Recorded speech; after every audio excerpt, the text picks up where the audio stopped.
जय हिंद क्लास 10 के प्यारे बच्चों। आज हम लोग शुरू करेंगे from the diary of Anne Frank, ठीक है ना। और इससे पहले मैं बता दूं कि इसका जो चैप्टर है पहले का वो सब करा दिया गया है। A letter to God, dust of snow, fire and ice, Nelson Mandela, a tiger in the zoo, two stories about flying, how to tell wild animals, the ball, poem, ये सारा का सारा करा दिया गया है। पोयम पोएट्री और supplementary का भी, पोएट्री और प्रोज का, सप्लीमेंट्री का भी ए ट्रिम्प ऑफ सर्जरी, और दूसरा चैप्टर है द थीव्स स्टोरी, ये भी करा दिया गया है। और इसका short question answer, long question answer सब करा दिया गया है। और आप लोग से निवेदन है कि आप लोग उस वीडियो को नहीं देखे हैं तो सबसे पहले उस वीडियो को जा करके देखें और इसको भी देखें, और नोट्स बनाते हुए सब क्वेश्चन आंसर लिखवाया गया है, आप लोग देखिए और ज़्यादा से ज़्यादा वीडियो को शेयर कीजिए जिससे कि सभी को फ्री ऑफ कॉस्ट लाभ हो सके, ठीक है ना। और अच्छे से देखिए, पूरा का पूरा ग्रामर भी इस पर कराया जा रहा है। 9 से लेकर के 12 तक का लिटरेचर भी है, ग्रामर भी है, तो आप लोग उसको देखिए और ज़्यादा से ज़्यादा लोगों में शेयर कीजिए जो कि फ्री ऑफ कॉस्ट है, ठीक है ना। तो ज़्यादा बातें न करते हुए हम लोग शुरू करते हैं अपना ये पढ़ाई, ठीक है ना। तो देखते हैं बिफोर यू रीड है एन ए फ्रैंक के बारे में। तो लिखा क्या गया है, एनालिस मैरी, ठीक है ना। एन ए फ्रैंक 12 जून 1929, ठीक है ना।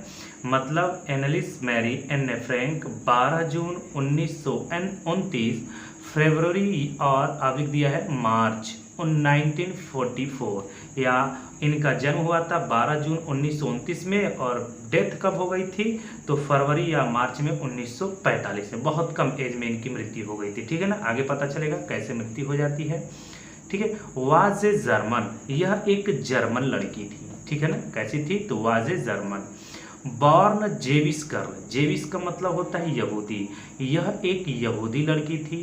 Who wrote while in hiding, उन्होंने लिखा जब वह छिपी हुई थी, हाइडिंग विथ हर फैमिली, अपने परिवार के साथ, एंड और 4 फ्रेंड्स, और 4 दोस्तों के साथ, इन एम्स्टर्डम, एक जगह है तो एम्स्टर्डम में जब ये छिपी हुई थी अपने परिवार और 4 दोस्तों के साथ, तब ये डायरी को लिखती हैं।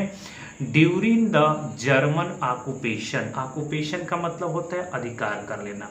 जब जर्मन लोगों ने अधिकार कर लिया, यानी जर्मनी ने अधिकार कर लिया था किस पे, ऑफ द नीदरलैंड्स, नीदरलैंड्स पर, यानी कि जर्मन ने नीदरलैंड पर जब अधिकार कर लिया था तब यह 4 दोस्तों के साथ और अपने परिवार के साथ एम्स्टर्डम में छिपने के लिए चली गई थी इन वर्ल्ड वॉर सेकेंड, दूसरे विश्व युद्ध में।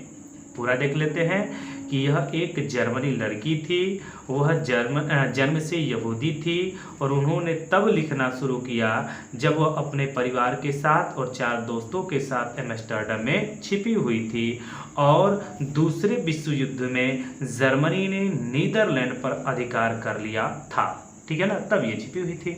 आगे, फैमिली हैड मूव्ड, फैमिली चली गई टू एम्स्टर्डम, इनका पूरा परिवार एम्स्टर्डम चला गया।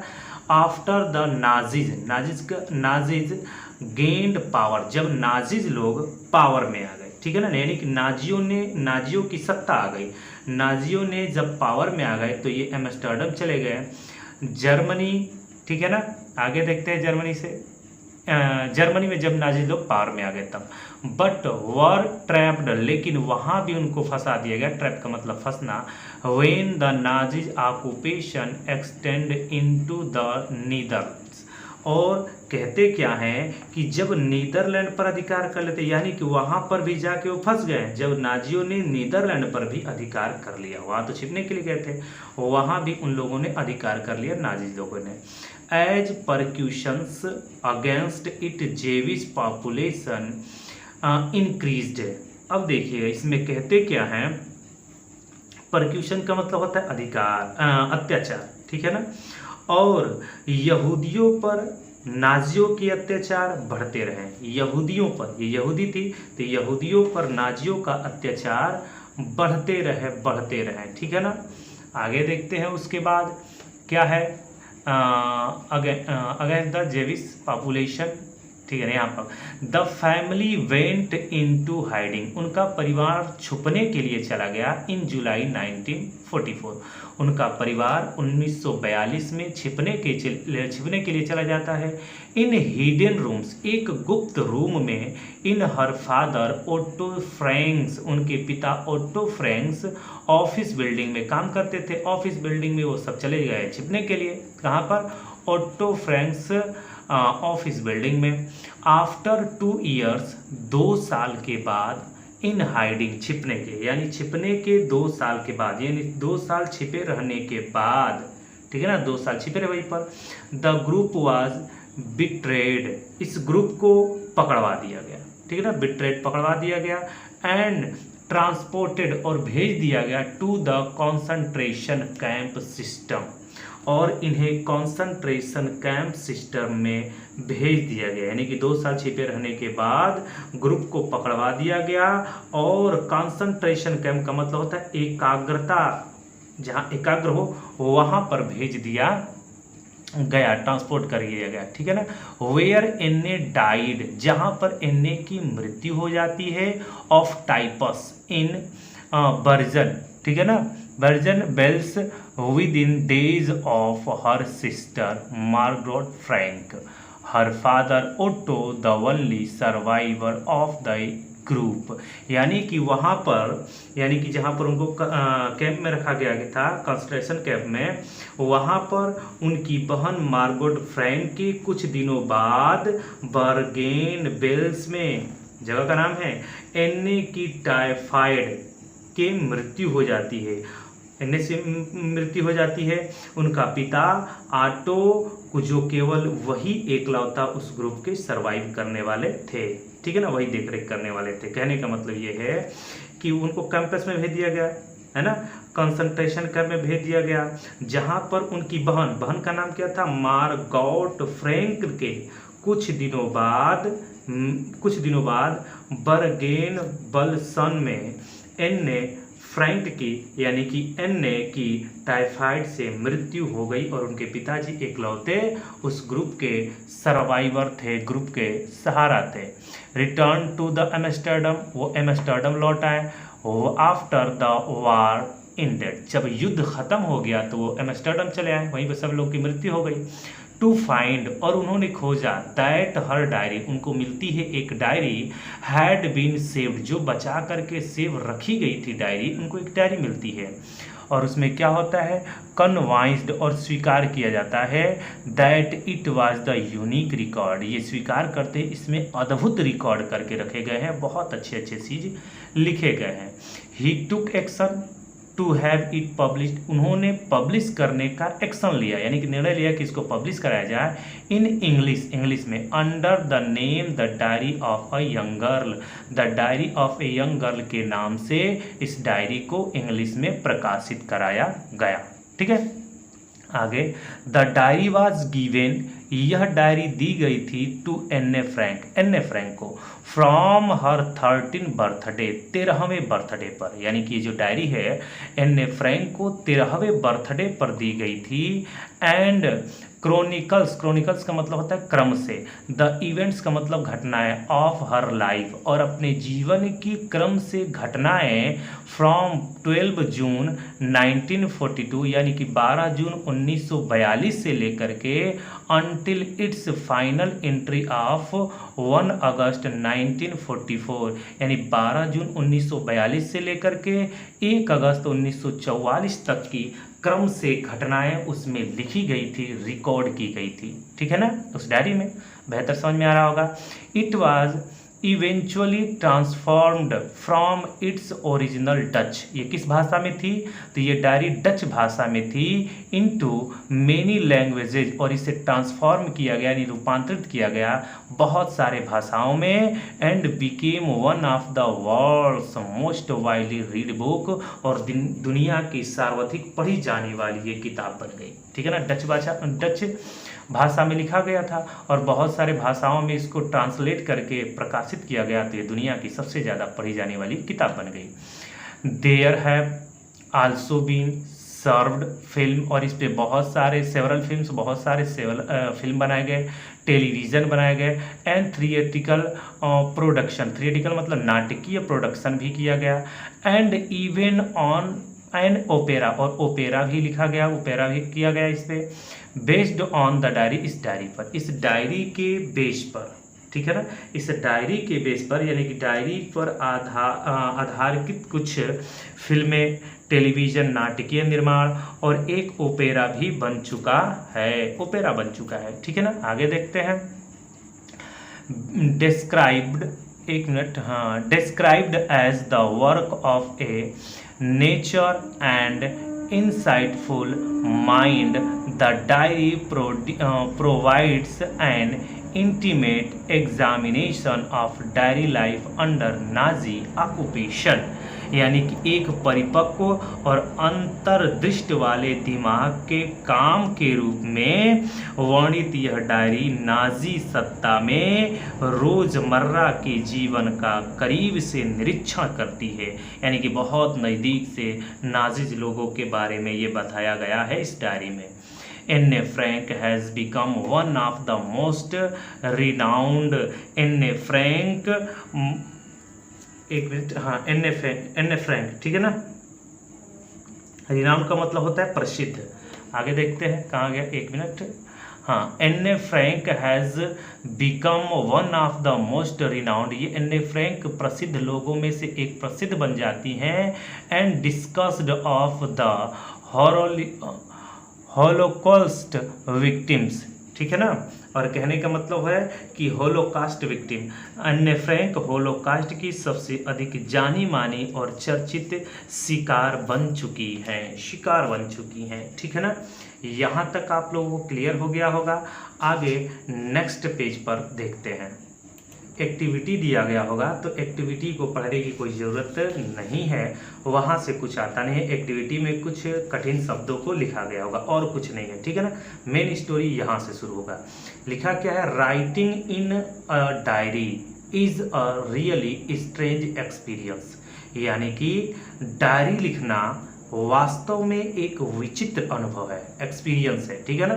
स्ट्रेंज का मतलब होगा विचित्र, एक्सपीरियंस का मतलब होता है अनुभव, कि डायरी लिखना एक विचित्र अनुभव है फॉर समवन लाइक मी, यानी मेरे तरह, यानी मुझ जैसे व्यक्ति के लिए डायरी लिखना वास्तव में एक विचित्र अनुभव है। पूरा लाइन देखिएगा, writing in a diary, diary को लिखना, इज अ रियली स्ट्रेंज एक विचित्र एक्सपीरियंस है फॉर समवन लाइक मी, यानी मेरे जैसे व्यक्ति के लिए डायरी लिखना वास्तव में एक विचित्र अनुभव है।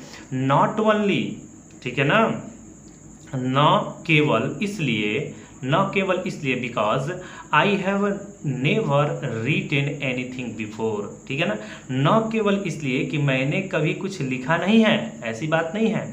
नॉट ओनली बिकॉज, यही नहीं केवल, I have never written anything before, but also because, लेकिन क्योंकि, it seems to me that later on neither I nor anyone else will be interested in the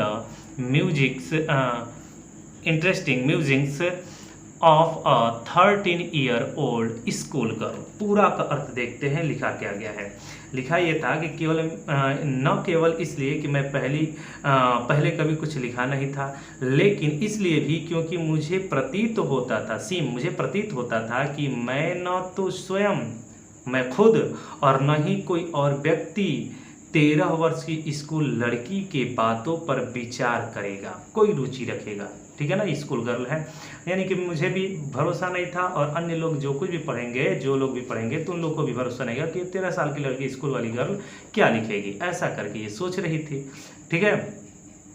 oh well, ठीक है, it doesn't matter, कोई बात नहीं, ठीक है ना, कोई बात नहीं। आई फील लाइक राइटिंग, मुझे लिखना अच्छा लगता है, मैं फील करती हूँ लिखना। And I have an even greater need to get all kinds of things off my chest.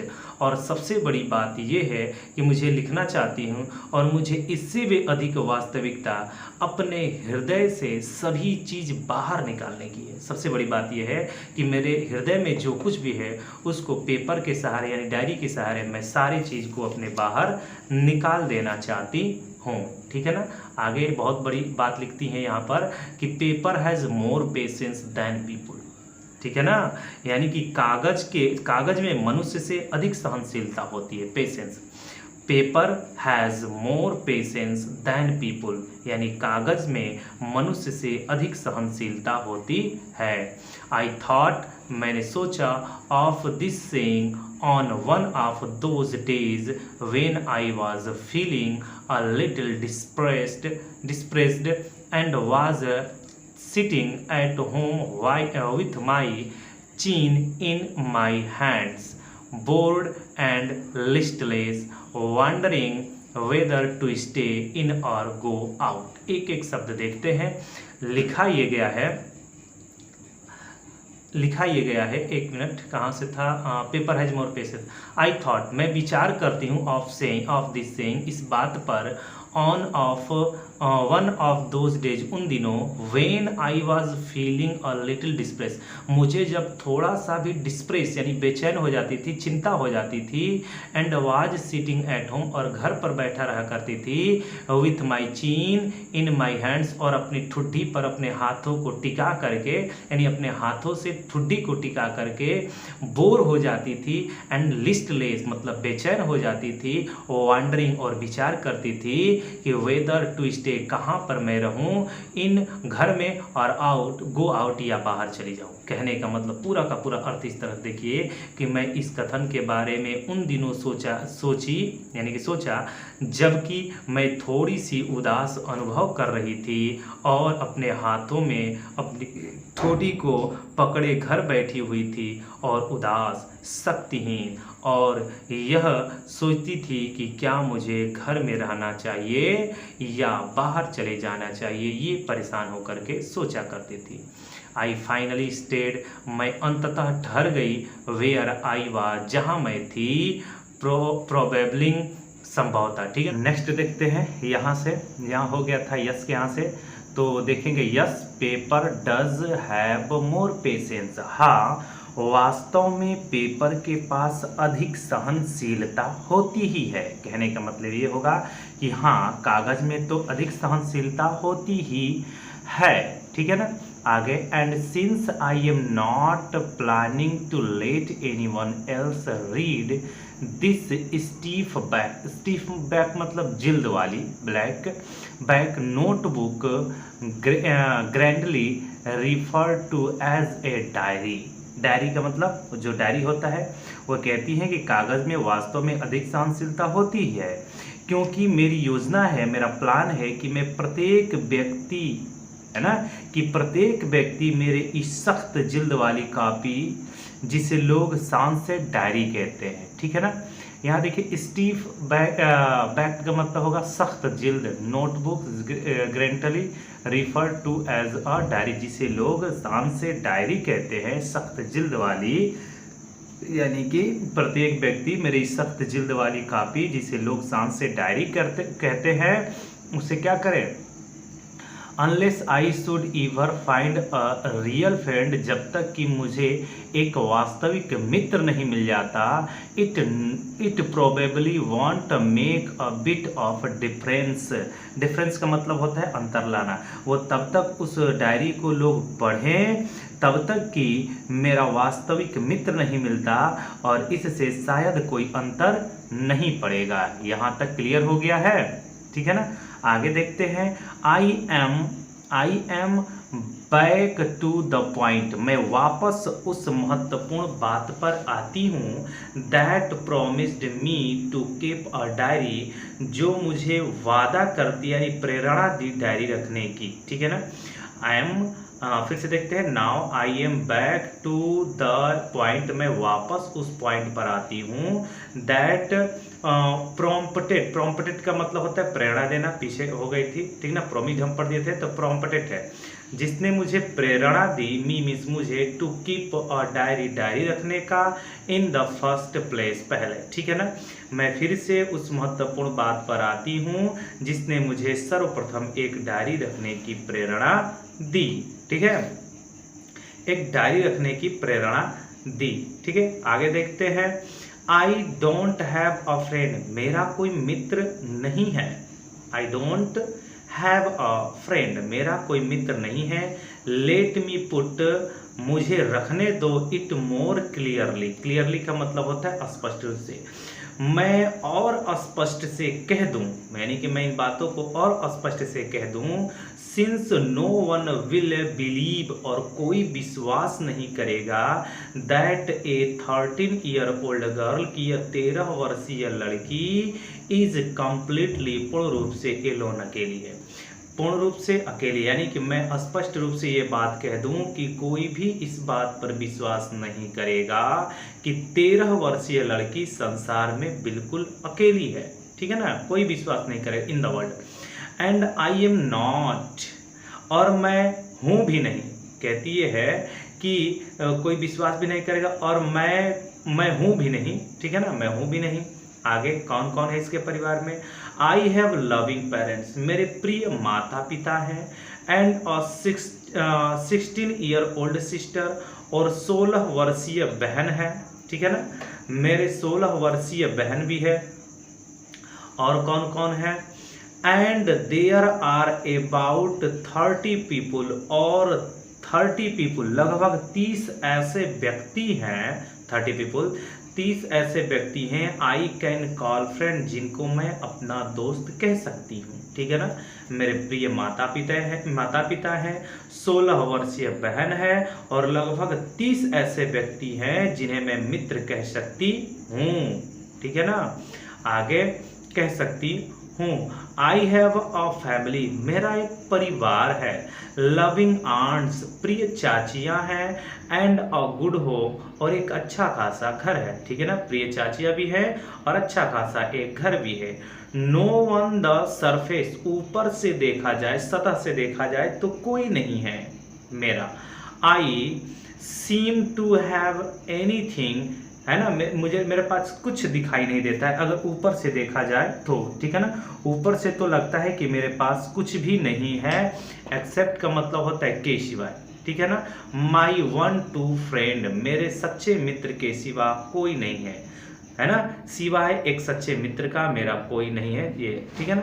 All I think about, जब मैं सारी चीज देखती हूँ, सोचती हूँ, when I am with friends is having a good time, कहती ये हैं कि जब मैं अपने मित्रों के साथ होती हूँ तो मैं केवल मौज मस्ती के बारे में सोचती हूँ, ठीक है ना। फिर से देखते हैं। ऑल आई थिंक अबाउट, मैं सारा कुछ सोचती हूँ, when I am with friends, जब मैं अपने दोस्तों के साथ होती हूँ, is having a good time, तो मेरा अच्छा समय होता है। कहने का मतलब जब मैं अपने दोस्तों के साथ होती हूँ, अपने मित्रों के साथ होती हूँ, तो केवल मौज मस्ती के बारे में सोचती हूँ, ठीक है। आगे।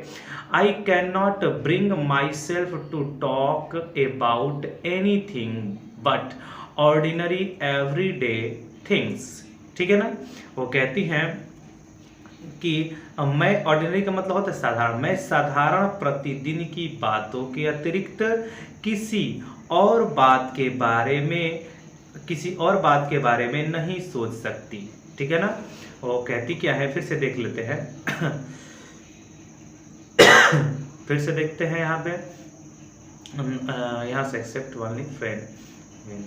हाँ, I can not bring my self to talk about anything but ordinary everyday things, ठीक है ना, एवरीडे थिंग्स। ऑर्डिनरी का मतलब होता है साधारण, मैं साधारण प्रतिदिन की बातों के अतिरिक्त किसी और बात के बारे में नहीं सोच सकती, ठीक है ना, जब दोस्तों के साथ होती हूँ तो।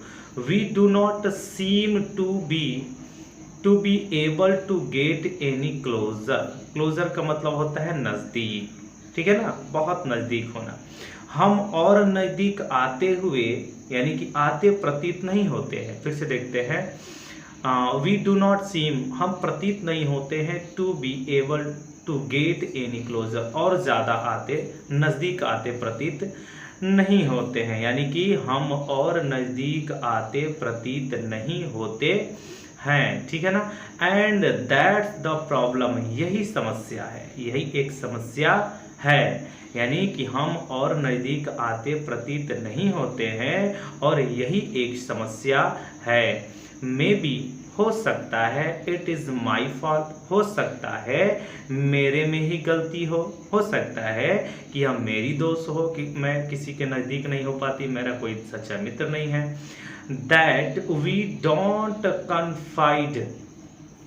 कॉन्फिड इन ईच अदर, ठीक है ना। हो सकता है मेरे में ही गलती हो कि हम एक दूसरे को अपने भेद नहीं बता सकते हो, बताना, कन्फाइड, ठीक है ना। ईच अदर मतलब एक दूसरे से। इन एनी केस, किसी तरह से, या फिर भी, इनके एनी केस फिर भी, that's just how things are and unfortunately दुर्भाग्यवश, they are not liable to change, ठीक है ना, दुर्भाग्यवश होता है। अब देखते हैं इसमें क्या बोलता है कि एक दूसरे के भेद नहीं बता सकते, एनीवे फिर भी ऐसी ही स्थिति है तथा दुर्भाग्यवश यह बदल नहीं सकती, यही स्थिति है लेकिन दुर्भाग्यवश इसे बदल नहीं सकते हैं। अनफॉर्चुनेटली का मतलब होता है दुर्भाग्यवश। आगे, this is why I have started the diary, यही कारण है कि मैंने डायरी लिखना स्टार्ट कर दिया, ठीक है ना। To enhance the image of this long waited friend in my imagination, imagination का मतलब होता है कल्पना, ठीक है ना। और अपनी कल्पना में इस चिर प्रतीक्षित मित्र के चित्र को बढ़ाने के लिए, ठीक है ना, टू इनहेंस बढ़ाने के लिए, द इमेज चित्र को, of his long waited friend लंबे समय से याद है ना प्रतीक्षा किए हुए मित्र के बारे में। इन माई इमेजिनेशन का मतलब होता है कल्पना, यानी कि अपनी कल्पना में इस प्रतीक्षित मित्र के इमेज को बढ़ाने के लिए। I do not want to jot down का मतलब होता है लिखना, the fact in this diary the way most people would do, यानी कहने का मतलब ये है कि उसकी इमेज को बढ़ाने के लिए मैं इस प्रकार के तथ्य को लिखना नहीं चाहती हूँ जैसा कि अधिकांश लोग करते हैं, ठीक है ना। फिर से देख लेते हैं, इसमें लिखा है कि अपनी कल्पना में इस चिर प्रतीक्षित मित्र के चित्त को यानी कि इमेज को बढ़ाने के लिए मैं इस प्रकार के तथ्यों को लिखना नहीं चाहती जैसा कि अधिकांश लोग लिख देते हैं, जैसे कि अधिकांश लोग करते हैं, ठीक है ना, do. But I want the diary to be my friend, ठीक है ना, लेकिन मैं चाहती हूँ कि मेरी डायरी मेरी मित्र बने, मैं चाहती हूँ कि ये डायरी मेरी मित्र बने। And I am going to call this friend Kitty, और मैं इस दोस्त को किटी कहने जा रही हूँ, किटी कहने पुकारूंगी, आज से मैं इस डायरी को किटी पुकारूंगी। तो अंडरलाइन करके रखिएगा, इसका नाम हो जाएगा डायरी का किटी, ठीक है ना। डायरी का नाम पूछेगा कि डायरी का नाम क्या था, तो आप लोग बताइएगा कि डायरी का नाम किटी था, ठीक है ना। आगे देखते हैं अगला, since no one would understand, कोई नहीं समझ सकता, a word of my stories, मेरी कहानी के एक शब्द को भी, to Kitty, if I were to plunge right in, I'd better provide a brief sketch of my life, much I dislike doing so. एक एक शब्द देखते हैं इसमें क्या लिखा गया है। लिखा क्या गया है, प्लंग का मतलब होता है लिख देना, प्लंग राइट का मतलब होता है लिखना, ठीक है ना। अब देखते हैं एक एक शब्द इसमें क्या लिखा गया है कि सिंस नो वन, किसी को भी, ठीक है ना, किसी को भी, नो वन वुड अंडरस्टैंड, समझ नहीं आएगा, है ना, किसी को भी समझ में नहीं आएगा। अ वर्ड ऑफ माई स्टोरीज, मेरी कहानियों के एक शब्द को भी, टू किटी, किटी के बारे में जो कुछ भी लिखा गया है, यानी किटी को सुनाई गई कहानियों का एक शब्द भी समझ नहीं आएगा, ठीक है ना, किसी को भी समझ में नहीं आएगा। इफ यदि आई वर टू प्लंग राइट इन, यदि मैं तुरंत कहना चाहूँ, किसी को भी यदि मैं तुरंत कहना चाहूँ, किटी को सुनाई गई कहानियों का एक भी शब्द समझ में नहीं आएगा किटी के बारे में, ठीक है ना। I'd better provide a brief sketch of my life much as I dislike doing so, ठीक है ना। कहते हैं मैं न चाहते हुए भी चाहूँगी कि अपने जीवन का एक संक्षिप्त चित्रण प्रदान करूँ, ठीक है ना। वो कहती हैं एन्ने फ्रैंक कि न चाहते हुए भी मैं अपने जीवन का एक स्केच, कहने का मतलब ब्रीफ स्केच प्रस्तुत करना चाहती हूँ आप लोग के सामने, और मैं बताऊंगी इस किटी के बारे में तो आप लोग समझ नहीं पाएंगे, इसलिए बेहतर यही है कि कुछ अपने जीवन के बारे में मैं आप लोगों को बता दूं, ठीक है ना। अब देखिए क्या बताती है, माई फादर, मेरे पिता, द मोस्ट एडोरेबल फादर, मेरे पिता अत्यधिक पूजनीय पिता है, ठीक है ना, सबसे अधिक पूजनीय पिताजी हैं, बहुत अच्छे पिताजी हैं। आई हैव ईवर सीन, जहाँ तक मैंने पाया है उनको, यानी जहाँ तक मैं उनको जानती हूँ मेरे बहुत पूजनीय पिताजी हैं। डिडंट मैरी माई मदर, उन्होंने तब तक मेरी माता से शादी नहीं किए, अनटिल ही वॉज 66, जब तक कि वह 36 वर्ष के नहीं हो गए, एंड सी वॉज 25, और वह 25 वर्ष की नहीं हो गई। बहुत अच्छी बात है। वो कहती हैं कि मेरे पिताजी बहुत पूजनीय हैं, मेरी माता से तब तक विवाह नहीं किए जब तक कि उनकी आयु 36 वर्ष की नहीं थी और माता की आयु 25 वर्ष की नहीं हो गई, तब तक उन्होंने शादी नहीं किया, ठीक है ना। माई सिस्टर मार्गोट, मेरी बहन मार्गोट, ठीक है ना, was born in Frankfurt in Germany 1926, यानी कि मेरी बहन मार्गरेट का जन्म जर्मनी के शहर फ्रैंकफर्ट, जर्मनी का एक शहर है फ्रैंकफर्ट में 1926 में हुआ था, ठीक है ना, 1926 में हुआ था। I was born on 12 June 1929, और मेरा जन्म 12 जून 1929 को हुआ था, ठीक है ना, अंडरलाइन करके रखिएगा। आई लिव्ड इन फ्रैंकफर्ट, मैं फ्रैंकफर्ट में रही थी, अनटिल, जब तक कि आई वॉज 4, मैं 4 वर्ष की नहीं हो गई। कहने का मतलब मैं 4 वर्ष की अवस्था तक फ्रैंकफर्ट में रही, 4 साल की उम्र तक वो फ्रैंकफर्ट में रही, ठीक। I was 4, my father immigrated to Holland in 1933, ठीक है ना, यानी कि मेरे पिताजी हॉलैंड जाकर बस गए। इमिग्रेटेड का मतलब चल करके बस जाना, वहाँ पर जाकर के बसना। मेरे पिताजी 1933 में हॉलैंड जाकर के बस गए, ठीक। My mother Edith Hollander, underline करिएगा, फ्रैंक पूरा नाम है, उनके माता का नाम है। Went with him to Holland, उनके साथ यानी पिताजी के साथ हॉलैंड चली गई इन सितंबर में पिताजी के साथ वही चली गई।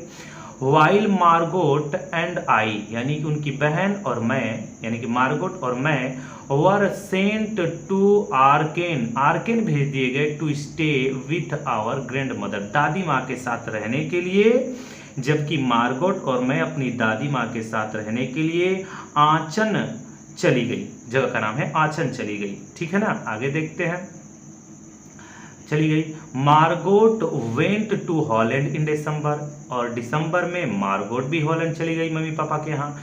एंड आई फॉलोड इन फरवरी, और पीछे पीछे मैं भी फरवरी में पहुंच गई, ठीक है ना, फरवरी में वो पहुंच गई।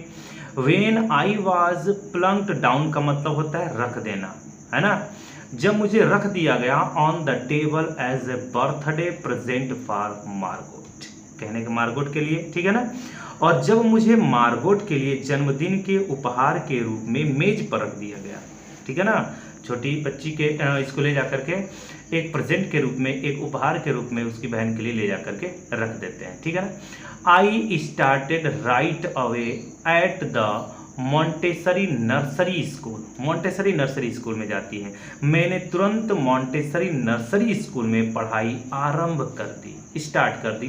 राइट अवे मतलब होता है तुरंत, मैंने तुरंत ही मॉन्टेसरी स्कूल में पढ़ाई शुरू कर दी।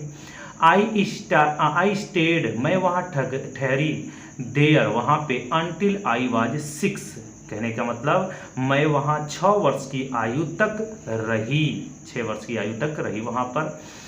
Eight which time I started in the first from, और वहाँ पर मैं, ठीक है ना, 6 वर्ष की रही थी, 6 वर्ष तक वहाँ पर रही, और जिस समय मैंने प्रथम कक्षा में पढ़ाई शुरू किया, फर्स्ट फॉर्म में उन्होंने पढ़ाई शुरू किया। In the 6th form my teachers was Mrs Kuperus the headmistress, ठीक है ना। और क्या कहती हैं कि 6ठी कक्षा में मेरी अध्यापिका, है ना, 6वीं कक्षा में मेरी अध्यापिका मुख्याध्यापिका श्रीमती क्यूपरस थी, ठीक है ना, श्रीमती क्यूपरस थी, यहाँ पर अंडरलाइन कीजिएगा, हेड मिस्ट्रेस थी। At the end of the year, और वर्ष के अंत तक, वर्ष के अंत तक का मतलब कक्षा 6 में पढ़ रही थी क्लास में, तो उसके अंत तक यानी 7वीं में जाने से पहले, ठीक है ना। अब क्या होता है कि वर्ष के अंत में, एंड ऑफ द ईयर, वर्ष के अंत में, we were both in tears, हम दोनों के आंखों में आंसू था। विदाई होता है ना स्कूल में, वही उसी समय कह रहे थे हम दोनों के आंखों में आंसू था। As we said a heartbreaking farewell, farewell का मतलब होता है विदाई, जब हमने हृदय को तोड़ने वाली अलविदा कही, उस समय हम दोनों के आंखों में आंसू थे। वर्ष के अंत में जब हमने हृदय को तोड़ने वाली अलविदा कही, उस समय हम दोनों के आंखों में आंसू था। जब 10th के वालों का विदाई होता है, फेयरवेल होता है, तो बहुत से लड़के और लड़कियां रोते हैं अपने में, ठीक है ना। देखा जाए तो लड़कियां भी रोती हैं और लड़के भी रोते हैं। टीचर को छोड़ने का, स्कूल को छोड़ने का, अपने सहपाठियों को छोड़ने का दुख होता है, उसी तरह से ये दोनों के आंखों में आंसू होता है, ठीक है ना, समझ सकते हैं आप लोग। इन द समर ऑफ 1941, गर्मी के दिन में 1941 में, ठीक है ना, ग्रैंड माँ फेल इल, दादी माँ बीमार पड़ गई। 1941 में गर्मी का दिन था, दादी माँ बीमार पड़ गई। And had I have an operation, और उनका ऑपरेशन करना पड़ा, ठीक है ना, ऑपरेशन करना पड़ा। कहने का मतलब 1941 में गर्मी के दिन में दादी माँ बीमार हो गई और उनका ऑपरेशन करवाना पड़ा। सो अतः my birthday passed with little celebration, अतः मेरा जन्मदिन बिना उत्सव के ही गुजर गया। छोटा सा थोड़ा बहुत हुआ होगा, नहीं तो बिना उत्सव का ही, बिना जश्न मनाए ही उनका सेलिब्रेशन बर्थडे बीत गया। आगे, ग्रैंड माँ डाइड इन जनवरी 1942, और दादी माँ 1942 में जनवरी में उनका देहांत हो गया। यानी कि बीमार कब पड़ी? 41 में, 42 में जनवरी में उनका देहांत हो गया। नो वन नोज, कोई नहीं जानता, हाउ ऑफन, कितना, आई थिंक ऑफ हर, मैं उनको कितना याद करती हूँ। यानी कहने का मतलब कोई भी बता नहीं सकता कि मैं उनको कितना प्रेम करती थी, कितना याद करती हूँ। आगे, एंड एक मिनट, हाँ यहाँ से, एंड स्टिल लवर, और आज भी उनको कितना प्रेम करती हूँ। यानी कि मैं उनके बारे में कितना सोचती हूँ और अब भी उन्हें कितना प्रेम करती हूँ, कोई बता नहीं सकता, ठीक है ना। दिस बर्थडे सेलिब्रेशन इन 1942, और 1942 में यह जन्मदिन उत्सव क्या था? जन्मदिन उत्सव आ गया, फिर 19 का था, फिर 19 में बीमार पड़ी थे, 42 में मर गई, तो 42 वाला जन्मदिन आ गया। Was intended to make up for the other and grandma's candle was light along with the rest. कहने का मतलब यह है कि जो 1942 का जन्मदिन हुआ, उस समय उत्सव दूसरे की क्षतिपूर्ति के आशय मनाया गया था, है ना। थोड़ा सा सेलिब्रेशन किया गया था, दूसरी मोमबत्तियों के साथ साथ दादी के भी मोमबत्ती को जलाई गई थी। यानी कि देखा जाए तो क्रिश्चियनिटी वगैरह में मोमबत्ती को जलाया जाता है किसी के मृत्यु के उपरांत, तो बर्थडे में भी जलाया जाता है, तो बर्थडे का भी कैंडल जलाया गया और दादी के मृत्यु का भी कैंडल जलाया गया, ठीक है ना, ये बोल रही हैं, ठीक है। द 4 ऑफ अस, हम में से चारों लोग, ठीक है ना, हम चारों का are still doing well, doing well का मतलब अच्छे से कर रहे थे, कहने का मतलब हम चारों का स्वास्थ्य अच्छा था, अच्छा चल रहा था।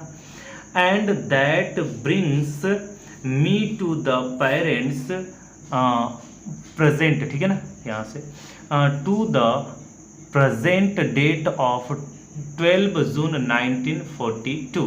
अब कहते हैं कि अब हम आज की तारीख 20 जून 1942 पर आती हूँ। हम लोग का सबका स्वास्थ्य अच्छा चल रहा था, दादी मर गई, फिर हम आज के डेट 20 जून 1942 पर आती हूँ। And the solemn dedication of my diary, आती हूँ और अपनी डायरी के प्रति पवित्र समर्पण पर, डेडिकेशन का मतलब होता है समर्पण, सोलेम का मतलब होता है पवित्र, मैं उस पवित्र डायरी के समर्पण पर आती हूँ। ठीक है, आगे देखते हैं, नेक्स्ट देखते हैं यहाँ से, ठीक है ना, वो पैराग्राफ हो गया माई डायरी तक। तो अब देखते हैं डियरेस्ट किटी। ये किटी के बारे में, वो डायरी के बारे में लिखती हैं कि प्रियतम किटी। डियरेस्ट किटी का मतलब होगा प्रियतम Kitty. Our entire class, entire का मतलब होगा संपूर्ण, क्लास का मतलब होगा क्लास, कक्षा, हमारा संपूर्ण कक्षा इज क्विपिंग का मतलब होता है कांपना, हमारा पूरा क्लास कांप रहा था इन इट्स बूट्स का मतलब होता है घबराहट से, यानी कि हमारा पूरा क्लास घबराहट से, भय से कांप रहा था। ठीक है, हमारा पूरा क्लास घबराहट से कांप रहा था। द रीज़न ये था, कारण ये था, ऑफ कोर्स वास्तव में या निसंदेह, इज द फोर्थ कमिंग का मतलब होगा आगामी, meeting in which the teachers decided, यानी कि आगामी मीटिंग में टीचर्स लोग डिसाइड करेंगे, निर्णय करेंगे, who will move up to the next from, कि कौन अगले क्लास में जाएगा, and who will be kept back, और कौन इसी क्लास में रह जाएगा। ठीक है ना, यानी किटी में लिखती हैं कि पूरा क्लास हम लोग का इस भय से और डर से कांप रहा था। ये रीज़न ये था, इसलिए कांप रहा था कि अगले जो टीचरों की मीटिंग होने वाली है आगामी, उसमें निर्णय होगा, तय होगा, डिसाइड किया जाएगा कि कौन सा जो बच्चा है, स्टूडेंट है, अगले क्लास में जाएगा और कौन सा उसी क्लास में रह जाएगा, यानी फेल हो जाएगा। ठीक है ना, अब देखते हैं, हाफ द क्लास, यानी आधी क्लास, इज मेकिंग बेट्स का मतलब होता है शर्त लगाना, आधी क्लास शर्त लगा रही थी, क्या लगा रही थी, शर्त लगा रही थी। ठीक है ना, GN एंड आई, GN नाम है, GN और मैं, लाफ आवर सेल्व्स सिली, मूर्खतापूर्वक, at the two boys behind us, C and Jackass, who have staked their entire holiday saving on their beds। ठीक है ना, पूरा देखते हैं, यानी कि GN और मैं अपने पीछे दो लड़के थे, एक का नाम था GN था और दूसरे का नाम जैक था, उन पर मूर्खता से हंस रही थी हम दोनों। ठीक है ना, वो क्यों हंस रही थी, क्योंकि उन लोगों ने छुट्टियों की पूरी बचत को दांव पर लगा दी थी, जो दांव पर लगाने का जोखिम उठा लिया था। ठीक है ना, क्या कर लिए थे, देखिए फिर से देखते हैं, GN और मैं, लाफ हंस रही थी, और सेल्फ सिली मूर्खतापूर्ण, eight the two boys behind, जो हम लोग के पीछे दो लड़के थे उन पर हंस रही थी। दो लड़के कौन है, CN एंड जैकस, उन दोनों पर, who have stacked their entire holiday, जिन्होंने पूरी संपूर्ण छुट्टी को सेविंग ऑन द बेड्स, शर्त पर लगा दिया था। ठीक है ना, शर्त पर लगा दिए थे, इसीलिए वो हंस रही थी। फ्रॉम मॉर्निंग टू नाइट, सुबह से लेकर रात तक, नाइट कह दिया जाए। ठीक है ना, नाइट सुबह से लेकर के रात तक, इट्स योर गोइंग टू पास, हम लोग बात करते हैं ना रिजल्ट आने से पहले कि तुम पास हो जाओगे, तुम्हारा नंबर ज़्यादा आएगा टेस्ट में या एग्जाम में, ऐसे कहते हैं ना, नहीं तो दूसरा कहते हैं कि नहीं तुम्हारा आएगा, फिर तीसरा कहते हैं नहीं तुम्हारा आएगा, आपस में इस तरह से बात करते हैं। तो ठीक इसी तरह से ये बात कर रहे थे, it's your you are going to pass, तुम पास हो जाओगे। नो आई एम नॉट, नहीं मैं नहीं, यस यू आर, हाँ तुम, नो आई एम नॉट, नहीं, even GS pleading glances and my angry outbursts can not calm, का मतलब होता शांत होना, देम डाउन, यानी कि ये सब बात कर रहे थे कुछ लोग कि तुम पास हो जाओगे, नहीं मैं नहीं, हाँ तुम पास हो जाओगे, नहीं मैं नहीं, यहाँ तक कि जीएन की नज़रें, ग्लैंस का मतलब होता है ध्यान से देखना, और मेरे क्रोध से भड़कना उन्हें शांत नहीं कर सकते थे। यानी कि ध्यान से जीएन देख रही थी और मैं ध्यान से उनको बच्चों को घूर करके देख रही थी, तभी वो लोग शांत नहीं हो रहे थे। काम डाउन का मतलब होता है शांत होना।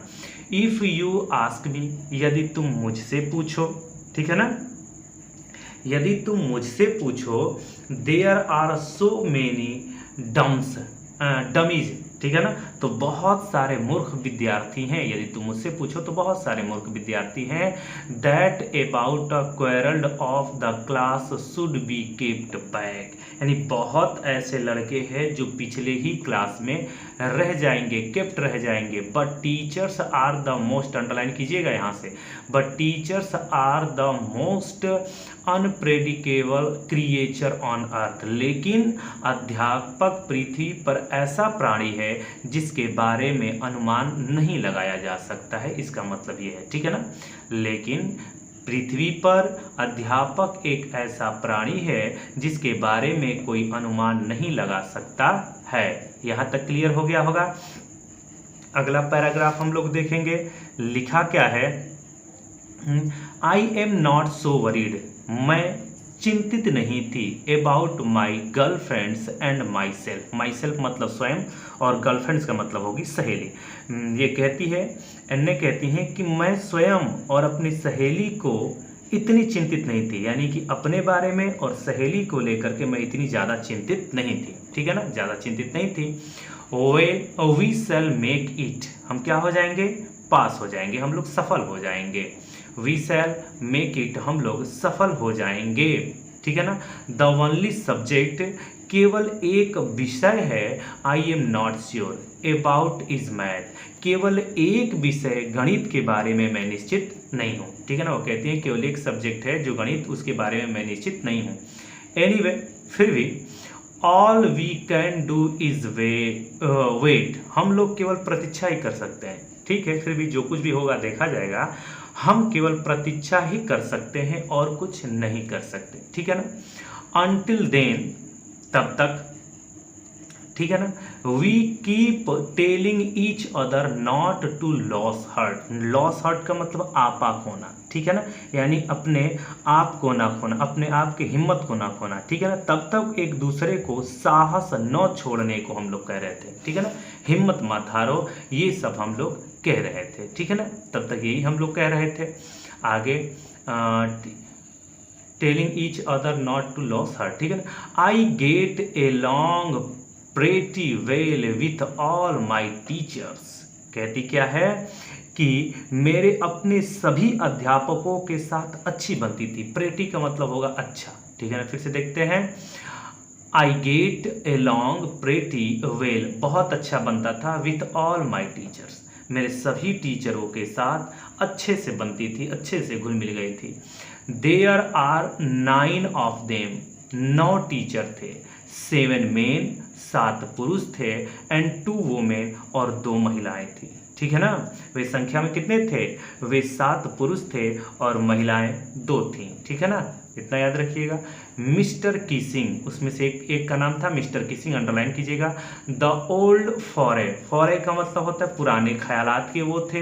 हु टीचेज मैथ, वो क्या करते थे, मैथ पढ़ाते थे। मिस्टर किसिंग जो पुराने ख्यालात के थे वो मैथ पढ़ाते थे।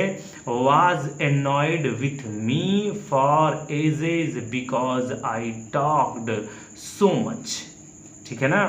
वह मुझसे बहुत नाराज थे, कई दिनों से, बहुत दिनों से नाराज थे क्योंकि मैं बहुत बोलती थी, बहुत बातें किया करती थी, एनॉयड, ठीक है ना। आफ्टर सेवरल वार्निंग्स, कई चेतावनी देने के बावजूद भी मैं बहुत बातें करती थी। He signed me extra homework, उन्होंने क्या किया, कई चेतावनी के बाद हम बहुत बात करते थे तो उसके बाद मुझे घर का काम करने के लिए फालतू का और दे दिए काम, ठीक है ना, और ज़्यादा एक्स्ट्रा काम दे दिए, ठीक है ना। अब देखते हैं an essay on the subject, एक ऐसे सब्जेक्ट पर निबंध लिखने के लिए दिए। ए चैटर बॉक्स, एक बातूनी चीज़ पर उन्होंने निबंध लिखने के लिए कहा। ए चैटर बॉक्स, एक बातूनी। What can you write about it, है ना, एक बातूनी पर आप क्या लिख सकते हैं, व्हाट, है ना। देखते हैं, what can you write about that, आप इसके बारे में क्या लिख सकते हैं।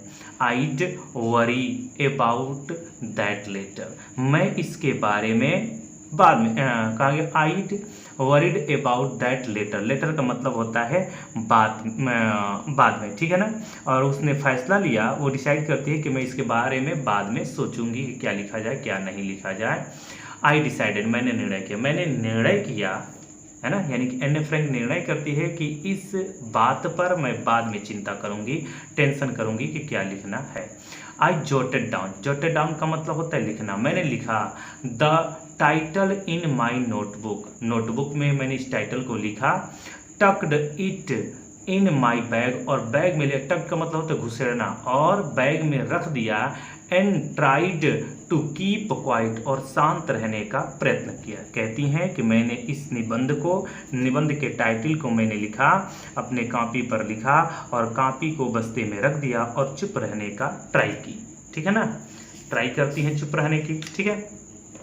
आगे देखते हैं, दैट इवनिंग, उस शाम को क्या होता है, after I'd finished the rest of my homework, rest of my homework मतलब बचा हुआ गृह का कार्य, यानी शाम को घर का दूसरा कार्य समाप्त करने के बाद, घर का दूसरा काम समाप्त करने के बाद, the note about the essay caught my eye, ठीक है ना, करने के बाद निबंध के बारे में लिखने के लिए मेरी नज़र पड़ी, यानी निबंध के बारे में लिखे शब्दों पर मेरी नज़र पड़ जाती है कि मुझे ये भी लिखना है, ठीक है ना। कॉट माई आईज, निगाह पड़ती है। आई बिगेन थिंकिंग, मैंने सोचना शुरू कर दिया। अबाउट द सब्जेक्ट, उस सब्जेक्ट के बारे में। वाइल चेविंग, चबाते हुए।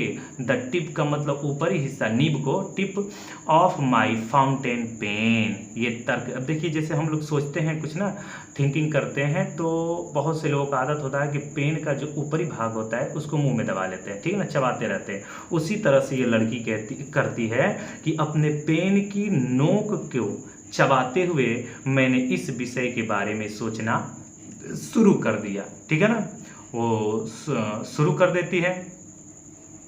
आगे, tip of the fountain pen.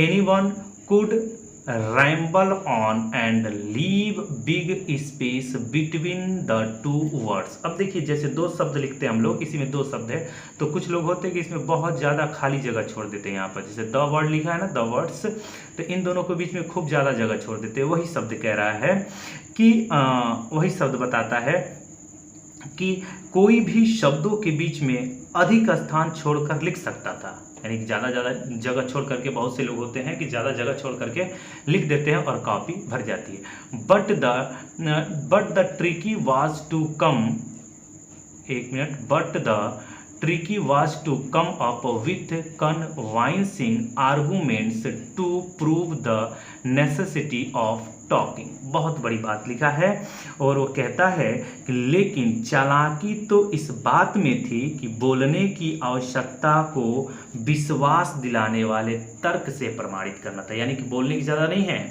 बोलने की जरूरत नहीं है ज़्यादा, ठीक है ना, वहाँ पर विश्वास दिलाने वाले तर्क देने की बहुत बड़ी ज़्यादा ज़रूरत है। ज़्यादा लिख करके भर दिया जाए ये बड़ी बात नहीं है, वो इतना ही लिखा जाए कि तर्क दिया जाए और वो कंप्लीट हो जाए, ठीक है ना। फिर से देखते हैं उसमें क्या हो जाएगा। But the tricky was to come up, इस बात पर आती है, विथ कन्विंसिंग मतलब विचार विमर्श करना, आर्गुमेंट्स का मतलब होता है तर्क, टू प्रूव का मतलब होगा सिद्ध, नेसेसिटी का मतलब आवश्यकता, ऑफ टॉकिंग, ठीक है ना। एक एक शब्द का हम हिंदी बता दिए हैं, और वो कहते हैं चालाकी इस बात की थी कि बोलने की आवश्यकता को विश्वास दिलाने वाले तर्क से प्रमाणित किया जाए, ठीक है ना। ये आगे, आई थॉट, मैंने सोचा, एंड थॉट, खूब सोचा, ठीक है ना, सोचना दो बार दिया है, तो मैंने सोचा और फिर सोचा, यानी कि मैं सोचती रही।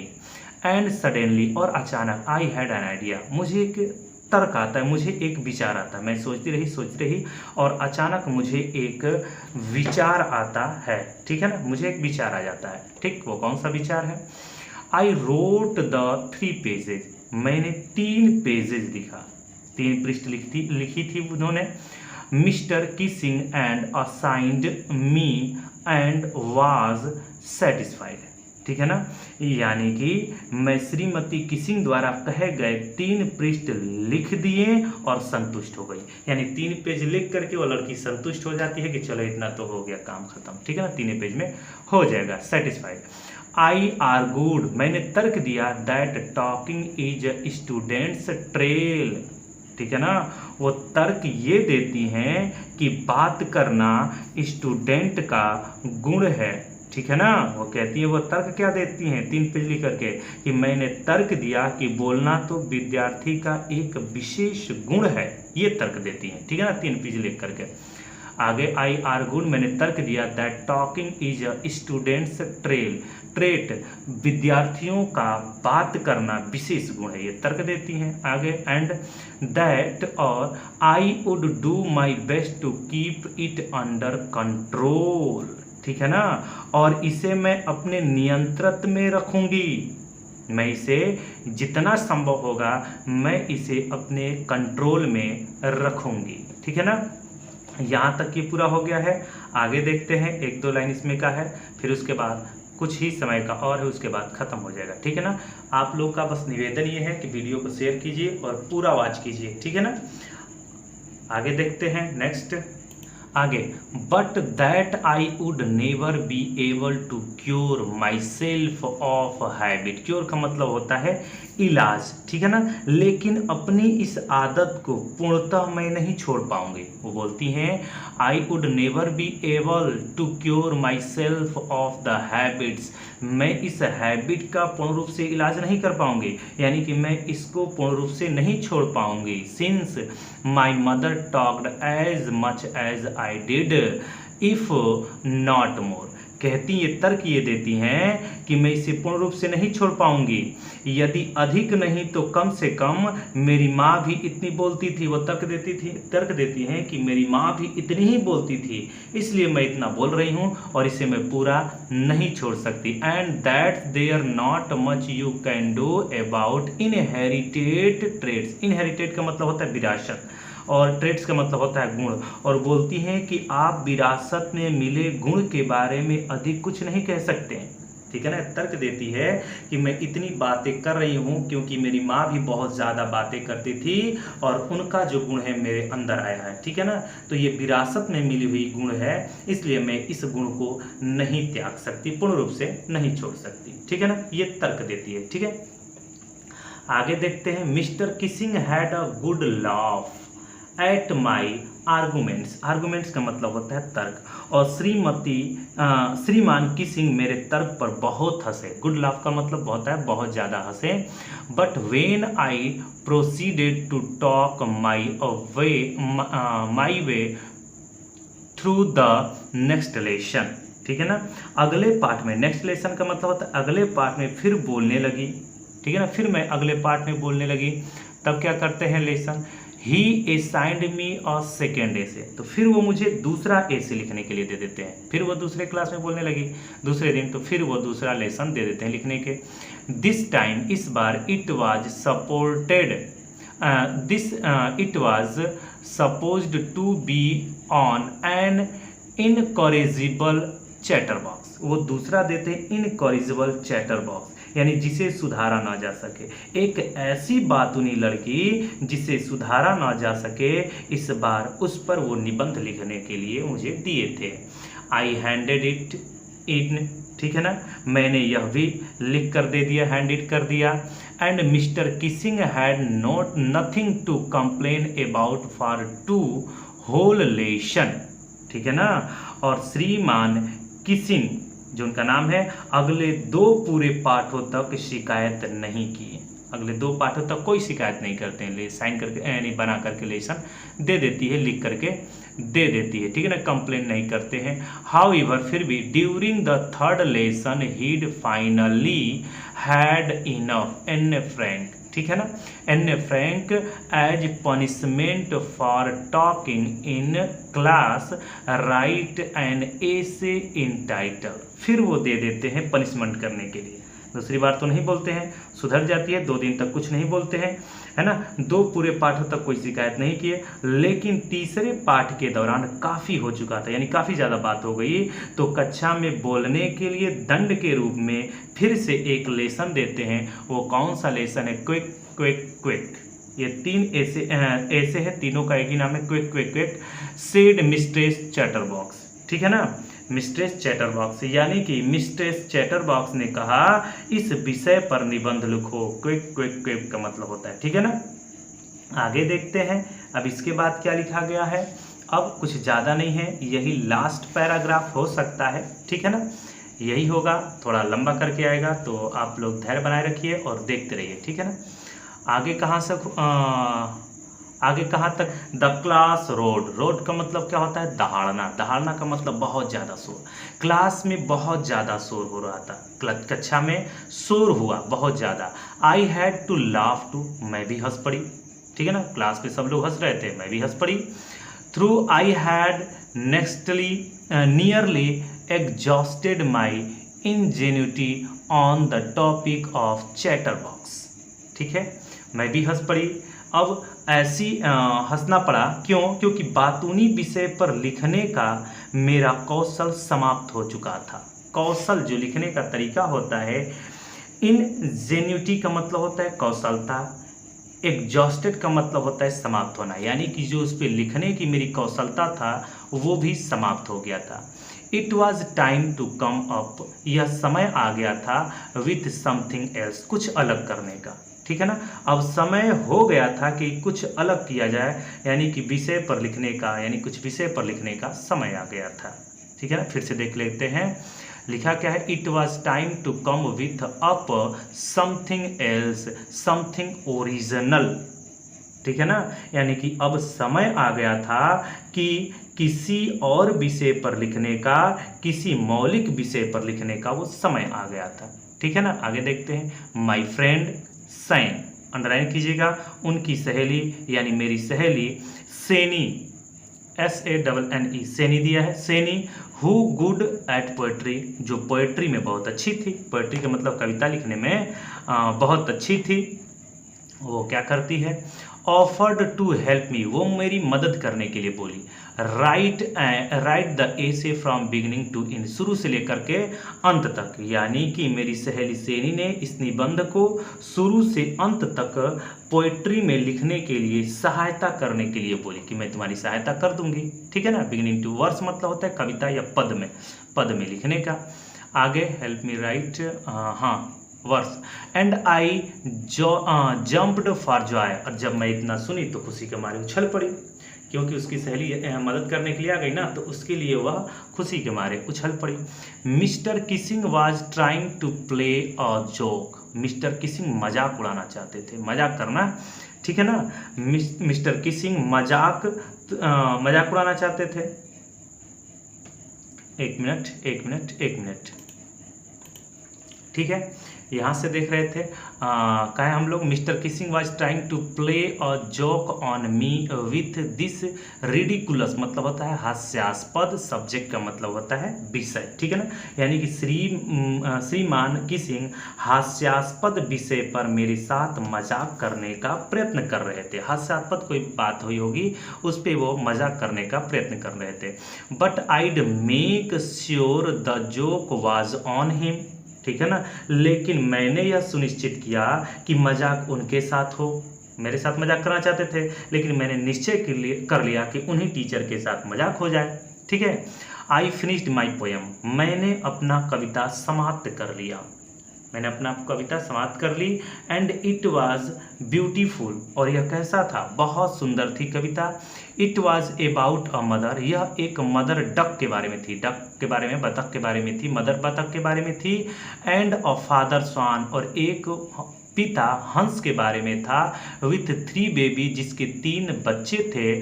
Duckling who were beaten to death, जिसे काट काट के मार दिया जाता है बाय फादर, पिता के द्वारा, यानी कि सन है ना, स्वान है उसके द्वारा काट काट करके उन छोटे छोटे तीनों बच्चों को काट करके मार दिया जाता है।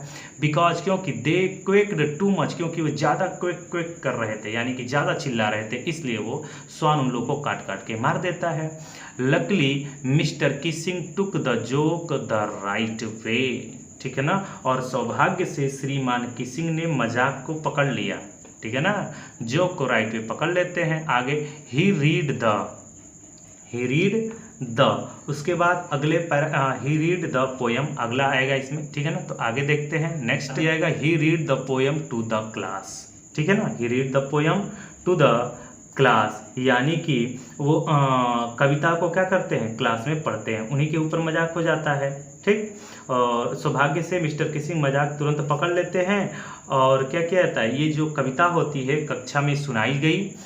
आगे adding his own comment, own comment का मतलब अपनी बातों को ऐड करते हुए, कमेंट को अपनी बातों को ऐड करते हुए उन्होंने सारी बातों को सुनाई।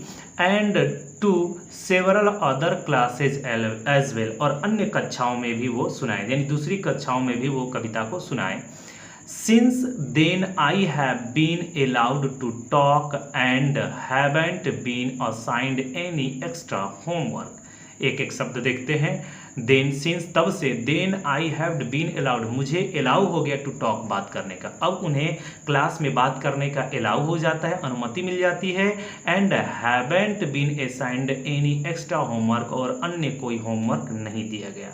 तब से अब मुझे बोलने की अनुमति मिल गई और मुझे कोई फालतू घर का कार्य नहीं दिया गया, ठीक है ना।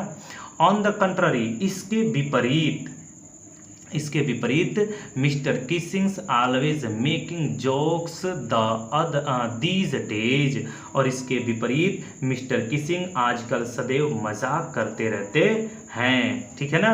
आगे नीचे लिखा है योर एन्ने, तुम्हारी एन्ने, ठीक है ना। अब लिखा है extract from the diary of a young girl with high adaptation, यानी कि ये लिखा क्या गया है कि the diary of Anne Frank girl से उद्गृत मामूली रूपांतरित के साथ, इसका हिंदी ये होगा।